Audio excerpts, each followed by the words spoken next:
Jamani, tufumbe macho tuombe. Sawa. Asante Mungu wangu kwa siku nyingine tena hii, kijana wangu anapokwenda kumaliza elimu yake ya mwisho, kamlinde amalize salama. Amen. Amen.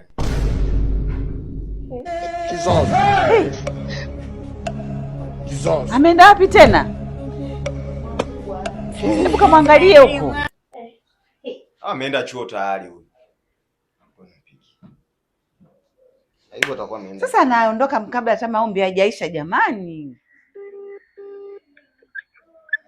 Kaka Ayubu.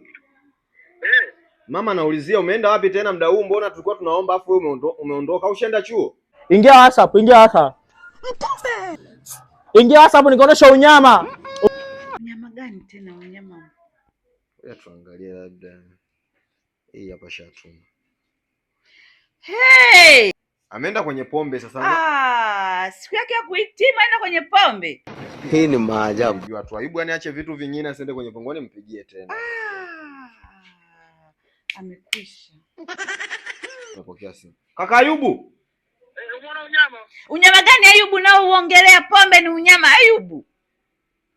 Ndio, kuna tajiri ametoa ofa kesi 3.